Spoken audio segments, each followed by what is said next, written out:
Personal finance opinions YouTube channel में एक और वीडियो में आपको खुशामदीद। आज की इस वीडियो में मैं एक बड़े ही इंटरेस्टिंग सेक्टर को डिस्कस करने लगा हूँ जो है टेक्सटाइल कंपोजिट सेक्टर। और इस सेक्टर को पाकिस्तान स्टॉक मार्केट में जो इन्वेस्टर्स होते हैं या जो ट्रेडर्स होते हैं वो हमेशा ही बहुत लाइक करते हैं। इसकी सबसे बड़ी वजह यह है कि पाकिस्तान के अंदर से जो अगर हम एक्सपोर्ट्स देखें, ओवरऑल वॉल्यूम चेक करें एक्सपोर्ट्स का, तो उसमें टेक्सटाइल सेक्टर एक ऐसा सेक्टर है जिसकी एक्सपोर्ट्स मुसलसल कई सालों से बल्कि कई दहाइयों से बढ़ती ही चली जा रही हैं। और ये वो सेक्टर है कि जो पाकिस्तानी रुपये की डिप्रिसिएशन या फॉरेन करेंसी की अप्रिसिएशन से बजाय ये कि इसको नुकसान हो रहा हो, इसको फ़ायदा हो रहा होता है। तो इस सेक्टर के अंदर से मेरे जो पसंदीदा 5 स्टॉक्स हैं जिनको मैं बेहतरीन स्टॉक्स कंसिडर करता हूँ based on my filter criteria, तो उनको आज मैं इस वीडियो में डिस्कस करूँगा। सबसे पहले हम देख लेते हैं कि वो कौन से अवामिल हैं या वो कौन से फैक्टर्स हैं या वो कौन से इंपॉर्टेंट पॉइंट्स हैं जिसकी बुनियाद पर मैंने इन 5 जो स्टॉक्स हैं उनको सेलेक्ट किया है।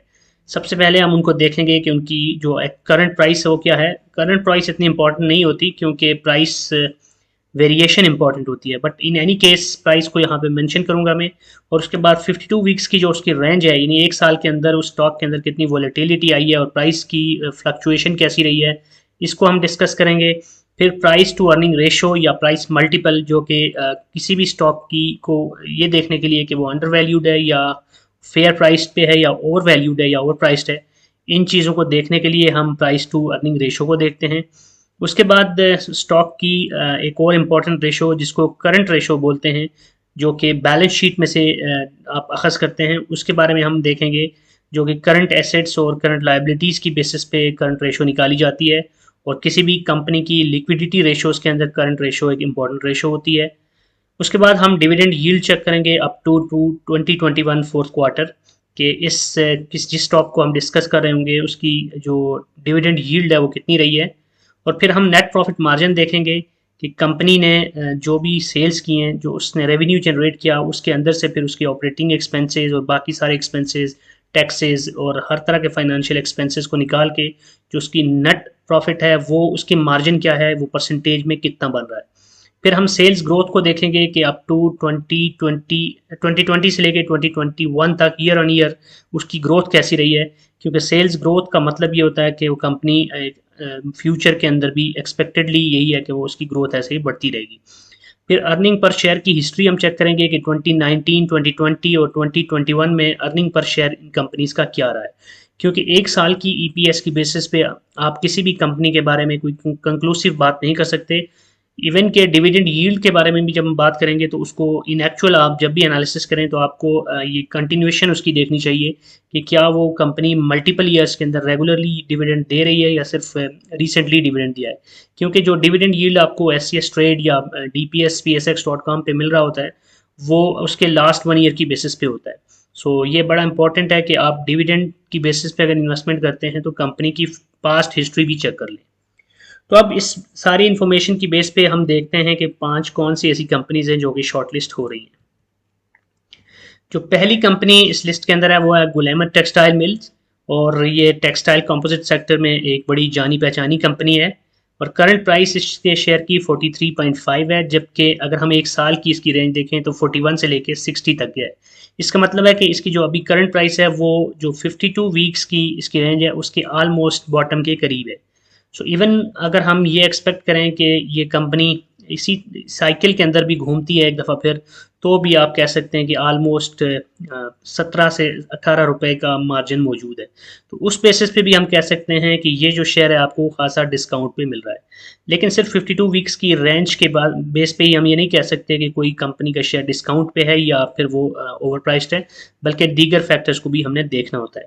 तो प्राइस मल्टीपल या प्राइस टू अर्निंग रेशो, जो कि करंट प्राइस को ईपीएस के साथ डिवाइड करके हम निकालते हैं, उसकी बेसिस पे हम देख सकते हैं कि गुल अहमद टेक्सटाइल मिल की जो प्राइस टू अर्निंग रेशियो है वो 3.57 है, जो कि काफ़ी कम है। इसका मतलब है कि इसकी जो करंट मार्केट प्राइस है उसकी अर्निंग के हिसाब से देखा जाए तो काफ़ी कम है।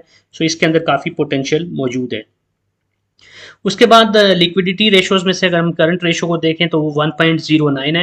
इसका मतलब है कि इस कंपनी के जो करंट एसेट्स हैं वो उसकी करंट लाइबिलिटीज से ज़्यादा हैं। कोई बहुत ज़्यादा भी नहीं है, थोड़ा सा फ़र्क है, इसलिए आपको फर्दर इसकी क्विक रेशो और कैश रेशोज़ को भी देखना चाहिए, लेकिन हम इस वीडियो के अंदर इतनी ज़्यादा डिटेल में नहीं जाएंगे। बैलेंस शीट के हवाले से मैंने ऑलरेडी एक वीडियो बनाई है जिसके अंदर बैलेंस शीट से रिलेटेड जो बाकी रेशोज़ भी हैं, quick ratio, cash ratio, debt to equity ratio, उन सबको वहाँ पे मैंने डिस्कस किया है, इसलिए आप उस वीडियो को भी रेफ़र कर सकते हैं।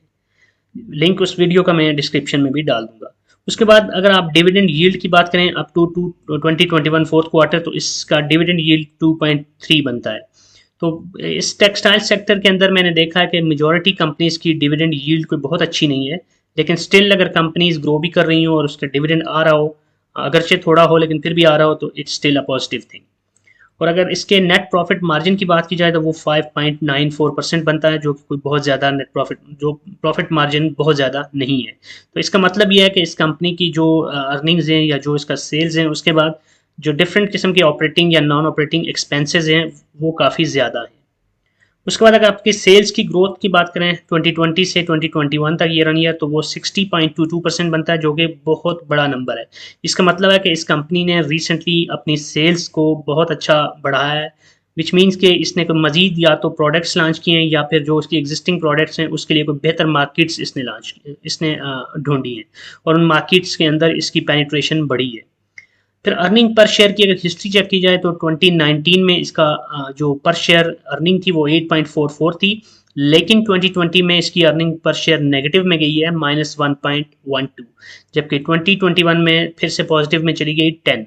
सो इसका मतलब यह है कि इस कंपनी ने अगर 2020 में फॉर एनी रीजंस, क्योंकि कोविड की वजह से भी और दीगर रीजंस की वजह से भी अगर इसकी जो एक्सपोर्ट्स हैं या जो ओवरऑल इसकी अर्निंग्स हैं वो मुतासर भी हुई हैं, तो 2021 में इसने अच्छी तरह कम बैक किया है।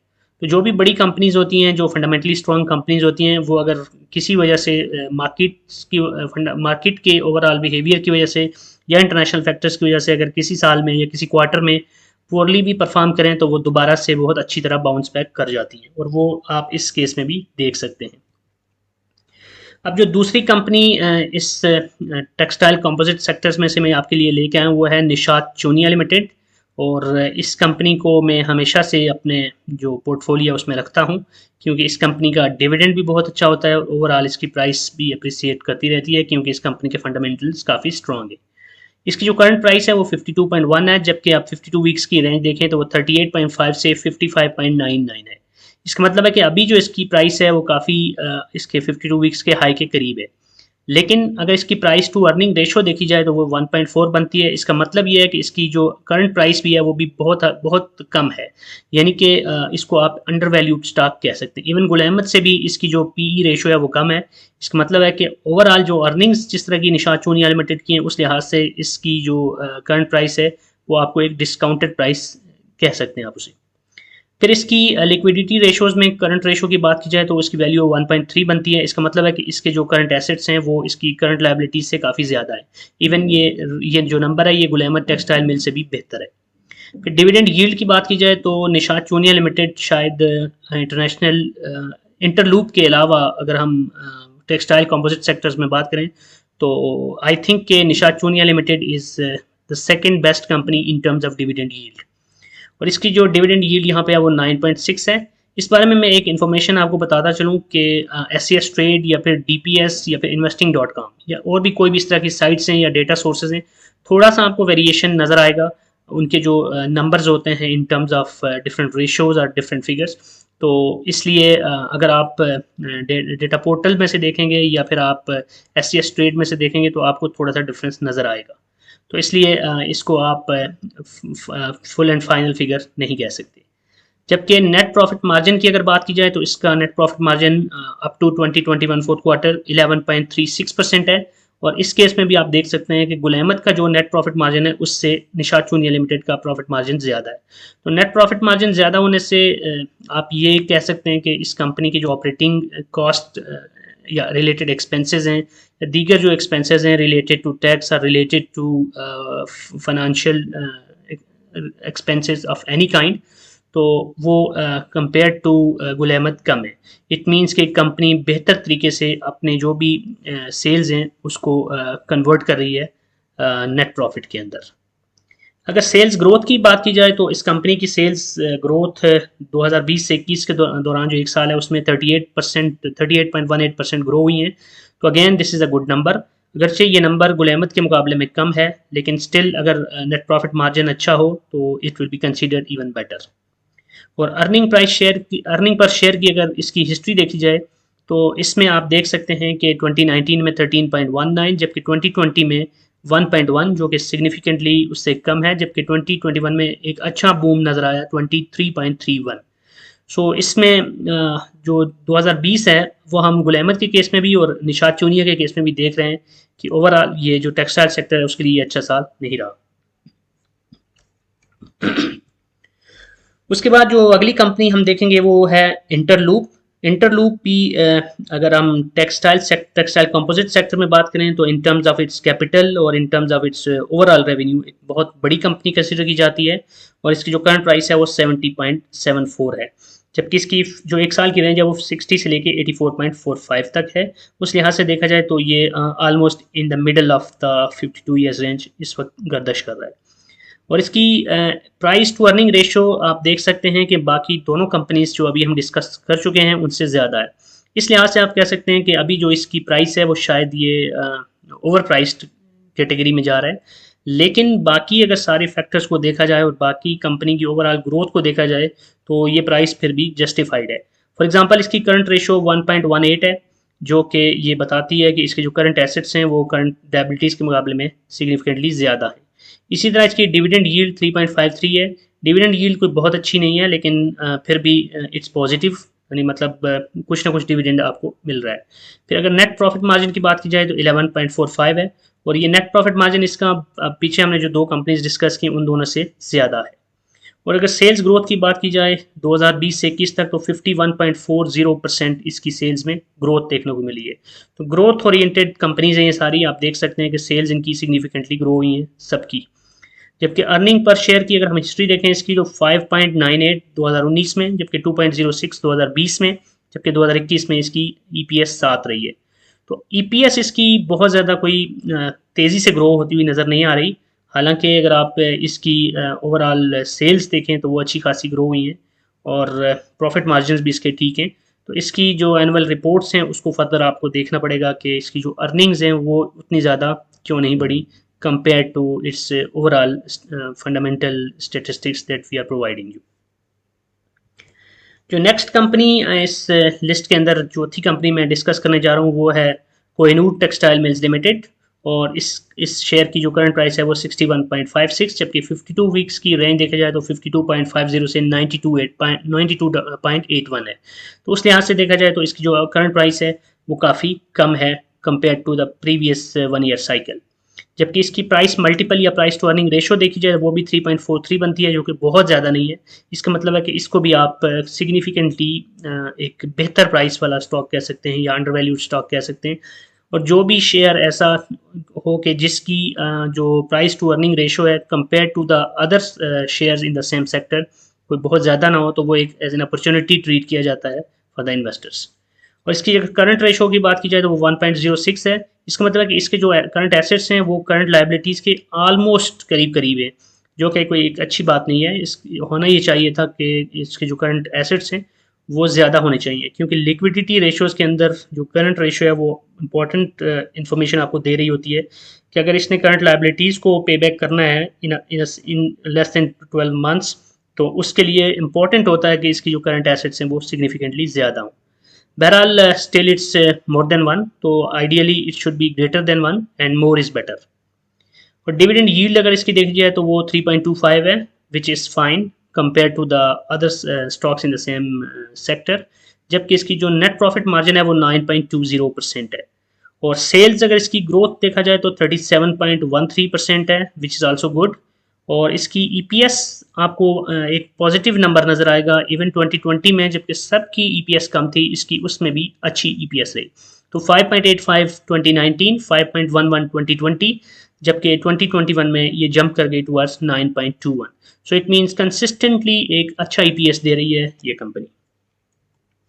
जो लास्ट कंपनी इस लिस्ट में मैं लेके आया हुआ है निशात मिल्स लिमिटेड, और इसकी जो करंट प्राइस है वो बाकी जो भी हमने शेयर्स डिस्कस किए उनसे ज़्यादा है 82.66, जबकि इसकी 52 वीक्स की रेंज देखी जाए तो 75.74 से 106.50। सो अभी तक जो 5 शेयर्स हमने डिस्कस किए उसमें ये वाहिद शेयर है जिसकी जो 52 वीक्स के अंदर प्राइस है वो 100 को टच कर सकी है, ये बल्कि 100 से ऊपर गई है। जबकि प्राइस मल्टीपल अगर इसका देखा जाए तो 2.98 है। इसका मतलब है कि इसकी जो अर्निंग्स हैं उसके हिसाब से ये प्राइस अभी भी कोई बहुत ज़्यादा नहीं है, तो इसको आप सिग्निफिकेंटली अंडर वैल्यूड स्टॉक कह सकते हैं और इसको एज एन अपॉर्चुनिटी ट्रीट कर सकते हैं। जबकि इसकी करंट रेशो की बात की जाए तो वो भी बहुत अच्छी है, 1.75। जो भी हमने बाकी शेयर डिस्कस किए उनसे इसकी करंट रेशो ज़्यादा है।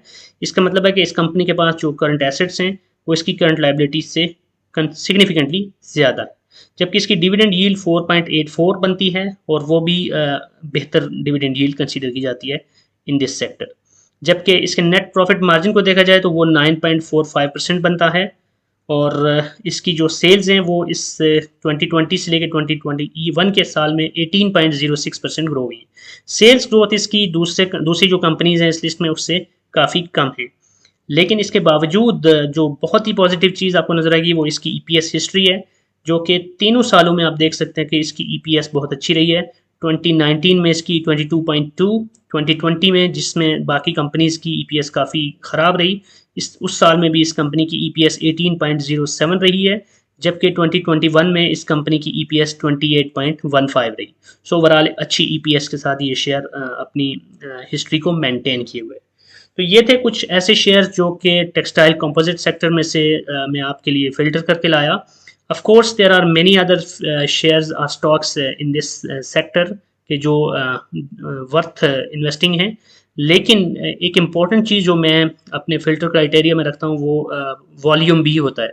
क्योंकि एवरेज वॉल्यूम अगर किसी कंपनी का बहुत कम है, लेट्स सपोज के कोई शेयर है जिसकी टोटल डेली की ट्रेड्स ही हंड्रेड्स में होती हैं, इवन थाउजेंड्स में भी नहीं हो रही, तो इसका मतलब है कि वो बहुत ही कॉर्नर्ड किस्म का शेयर है, तो उस ऐसे शेयर्स को मैंने इस कैटेगरी के अंदर इंक्लूड नहीं किया। So again this all information is my personal analysis and my personal opinion, it's not financial advice.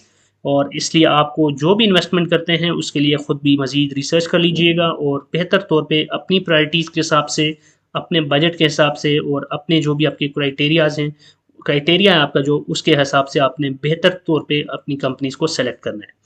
तो ये वीडियो आपको कैसी लगी, इसमें जो इन्फॉर्मेशन है अगर वो आपके लिए फ़ायदेमंद है तो आप अपना फ़ीडबैक ज़रूर दीजिएगा कमेंट सेक्शन में, और मज़ीद कोई सवाल हैं तो आप कमेंट सेक्शन में पूछ सकते हैं। और अगर ये वीडियो आपको पसंद आई है तो चैनल को सब्सक्राइब करना और इस वीडियो को लाइक करना और बेल आइकन को दबाना मत भूलिएगा। Thank you very much.